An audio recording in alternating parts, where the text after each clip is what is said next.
Hello, everyone. Close your eyes for a second and imagine you're out on a bicycle. You're pushing up a slight incline, legs burning, and you feel this massive, stubborn weight pressing against your chest. It feels heavy, it feels physical. But if you look ahead, there is nothing there. You are fighting an invisible wall. Every single day, whether you are walking to the grocery store, jogging through the park, or cycling to work, you're wading through a dense, heavy soup of gas molecules. We call it air. And because we spent our entire lives submerged in it, we completely forget it's there until we try to move through it quickly. Hear that? That is the sound of energy being stolen from you.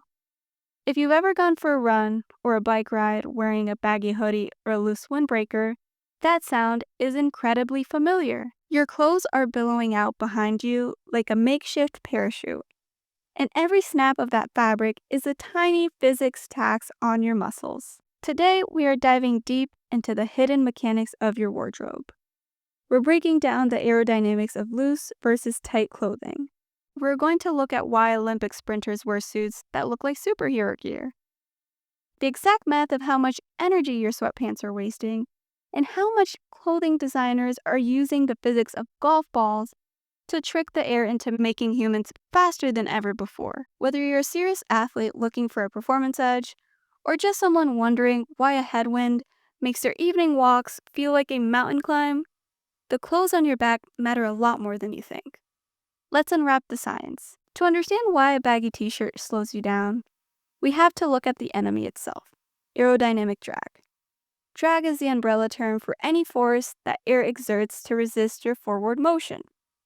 But in the world of clothing design, fluid dynamic engineers aren't just fighting a single vague force. They are breaking it down into two distinct categories: form drag and skin friction. Let's tackle the primary culprit first, form drag, which we can think of as geometric resistance. Imagine taking a large, flat sheet of plywood and trying to run forward while holding it flat against your chest. It's nearly impossible, right? The plywood has a massive cross-sectional area. As you push forward, you are violently colliding with millions of air molecules, shoving them out of the way. This creates a high-pressure zone directly in front of you, but it gets worse behind you.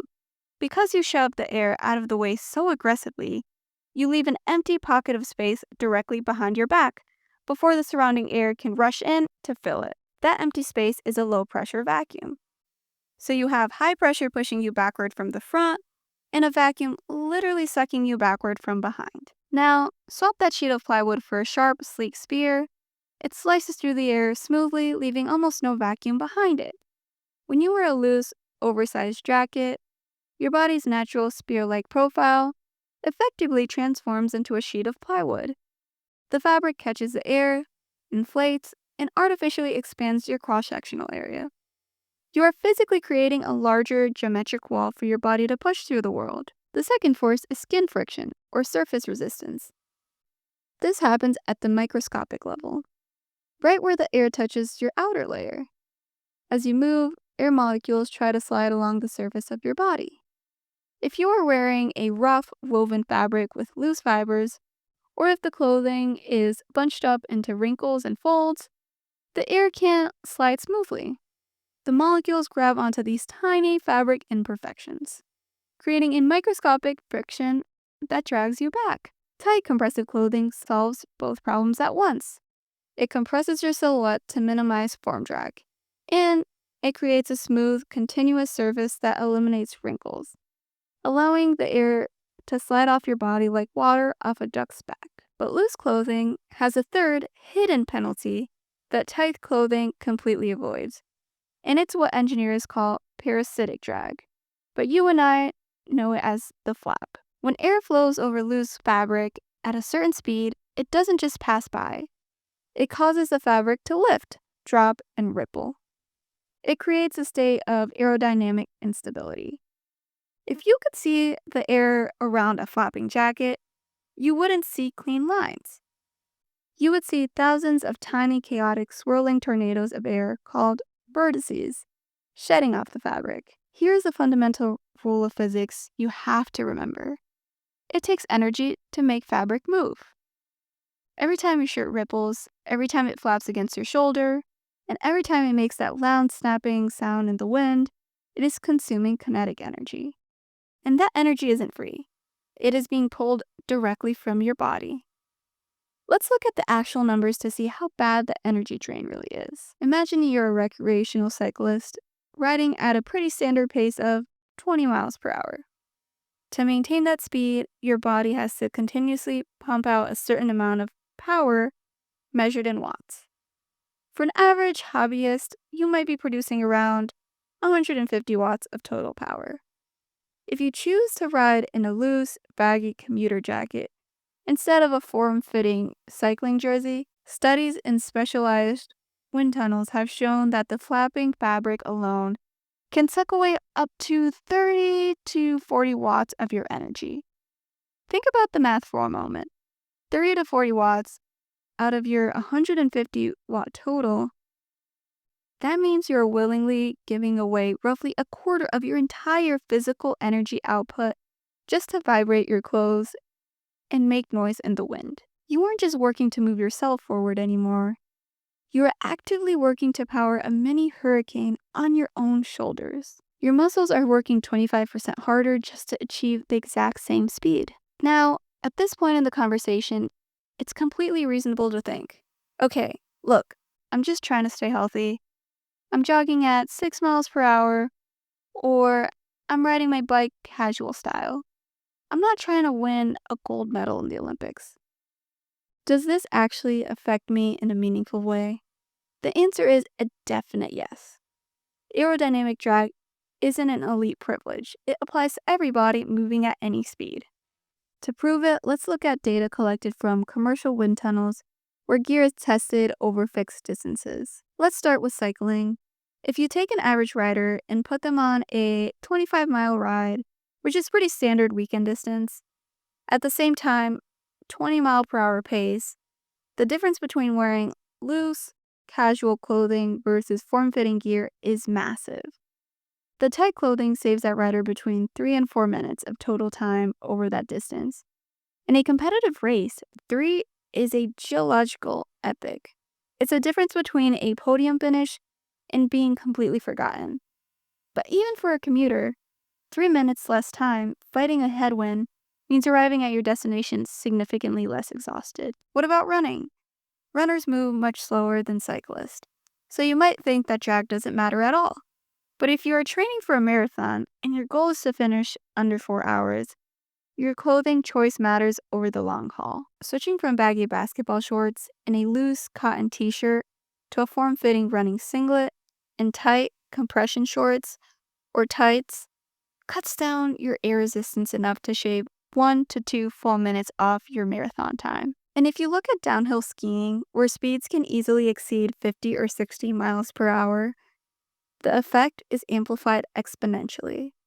Swapping a loose, puffy winter parka for a sleek, skin-tight ski suit can increase a skier's top speed by over 10% on the exact same slope. The takeaway here is that air resistance behaves exponentially. As your speed doubles, the aerodynamic drag doesn't just double, it quadruples. The faster you try to go, the more the air punishes you for wearing loose clothing. So, if we take this logic to its absolute extreme, the conclusion seems obvious. The tighter and smoother the clothing, the faster we go. If we want to maximize efficiency, we should all be wearing suits made out of perfectly smooth, polished plastic, right? Well, fluid dynamics has a fascinating plot twist for us. If you look closely at elite speed skaters, track cyclists, or Olympic sprinters, they aren't wearing perfectly smooth fabrics. Instead, if you zoom in on their shoulders, arms, and thighs, you'll notice the fabric is covered in strange textures, tiny bumps, ridges, or dimples. It looks a little bit like the surface of a golf ball or the skin of a shark. Why on earth would a fabric designer make a suit rougher on purpose? To understand this, we have to look at how air behaves when it flows over a curve, like a human shoulder or an athlete's thigh. When air flows over a perfectly smooth, round surface, It follows a curve for a little bit, but then it snaps away early, detaching from the body. When it detaches early, it leaves a massive, wide, turbulent wake behind the athlete. Remember our geometric resistance? That wide wake creates a huge vacuum that sucks the athlete backward. But if you introduce engineered texture to the fabrics, tiny bumps or ridges, something intriguing happens. The texture trips the air into a microlayer of controlled chaos right at the surface. This is called a turbulent boundary layer. Because this tiny layer of air is already spinning and chaotic, it actually hugs the curve of the body much longer before detaching. By keeping the air attached to the body longer, the air flows cleanly around the back of the shoulder or leg, closing the gap smoothly. This drastically shrinks the size of the vacuum wake behind the athlete. So, the pinnacle of aerodynamic clothing isn't actually smooth. It's tight, yes, but it is strategically textured. It uses microscopic roughness to defeat macroscopic drag. So, let's bring this all back down to earth and into your actual closet. What does that mean for how you should dress tomorrow morning? It all comes down to your goal.